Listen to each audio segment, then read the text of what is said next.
Yeah, hi there. These comments are for MS, and I am Michael, the founder, owner, and the materials writer for all of your lessons at the 7-step system to pass a TOEFL IBT. So you've completed the free TOEFL speaking practice test evaluation that I'm offering at my website at onlinetoeflcourse.com.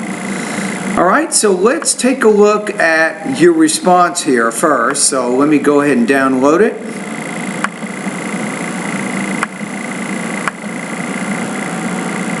I prefer to study with myself for 2 reasons. First of all, study with myself makes me more concentration on subject content. Okay, so the question here is, do you prefer to study in a group or do you prefer to study alone? Give reasons and examples to support your opinion. All right, so what I want to do is I'm going to listen to the whole thing once without making any comments. I'll listen to it again, and then I'll actually give you a score and I'll make some recommendations.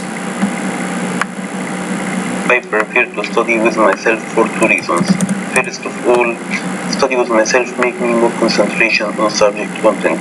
No discordant, no dissonant sound from another person's. For example, when I studied that structure course with my friends, this is bad experience to me because discordant and noise. Finally, I have bad experiment on how interact with different techniques in studying. I love my technique, so I use it, but I don't love to know the other techniques for studying. All right, so I think an accurate score for you right now is 2.5 out of 4, 19 points out of 30. So let's listen to it one more time and find out why. So your job now is to take notes. So I will give you comments as they relate to pronunciation, language use, and topic development. Okay, here we go. I prefer to study with myself for when you say prefer to study by myself, 2 reasons. Again, for 2 reasons. Don't do that. I've heard that 1,000 times. The IBT humorators have also heard that 1,000 times, which means you've memorized a certain introduction. You're using a template to kind of answer this question. Stop. Don't do that. Try to sound natural. Try to start it a different way. Instead of saying for 2 reasons, you might want to say because I can get higher scores and I can learn the information faster, I prefer to study alone. If you said that, you've already stated your 2 reasons, so there's no reason to say for 2 reasons, and you're using more advanced grammar if you do it that way. So you need a better introduction. First of all, study with myself makes me more concentration on subject content. Okay, big problem. Studying by myself makes me more concentration. No. A concentration is a noun. That's incorrect grammar. You can say this: studying alone helps me to concentrate on the subject matter more. So consider reviewing your use of infinitives. You can go to Google, what are infinitives, or how to use infinitives in English grammar. No discordant, no dissonant sound from another person's. For example, okay, I had some trouble understanding what you're saying there. Let me go back. Give me a second. Dissonant sound from another person's. Another person's, no. From other people or another person. If you say another, you want to use a singular noun, not a plural noun. For example, when I studied that structure course with my friends, this is bad experience to me because discordant and noise.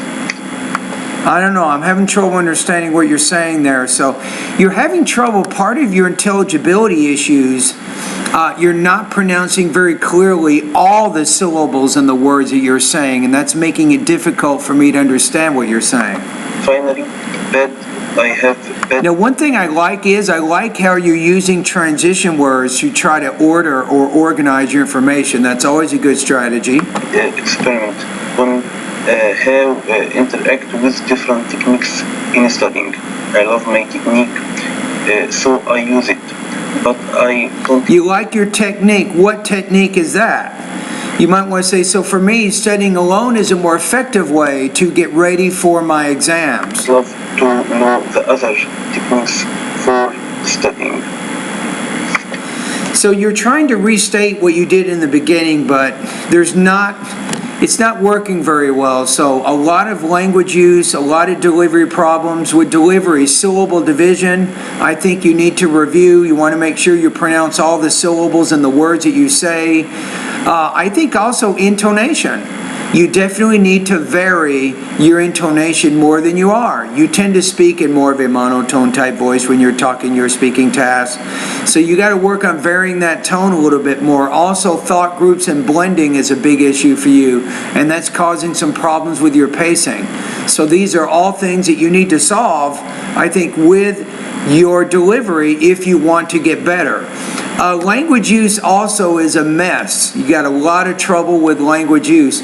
In terms of combining your ideas, using the right vocabulary, using the most appropriate grammar, you're also struggling in that area. So again, your score, maybe even a little bit below that. I'm going to put you at about 2.3 out of 4, 18 points out of 30 on this. I'm going to lower my score just a little bit from what I originally said.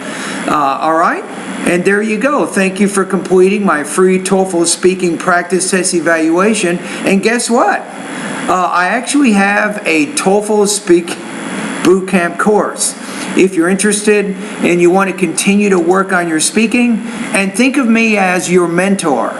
I have over 300 speaking topics at my website that you can practice, and as you do them, I will give you exactly the same kind of comments that I did today. Each day that you send me speaking, I will tell you any problems you're having with delivery, language use, and topic development. I can even refer you to specific lessons in my online course to help you get better. For example, right now I already said that you're having some problems with intonation. So what does that mean? That means that you want to study TOEFL pronunciation lessons 36 through 40, all of which deal with intonation. Or if you're having problems with infinitives, which I think you are, you can also study infinitives in the grammar part of my course. So that's kind of how I work. I tell my students what their problems are, and I give them lessons so they can study, and then you complete more practice tests and get additional feedback, and once your scores are close to 26 out of 30 every time, that means you're now ready to register to take the TOEFL exam. Right now for you, you're about 8 points away from 26 in my opinion. I'm comfortable scoring you around 18 points out of 30. Alrighty? And thank you for doing this practice test. Now remember, if you know anybody else who is serious about improving his or her speaking, you can tell them to go to my website at onlinetoeflcourse.com, and I will give them exactly the same kind of feedback that I just gave you today.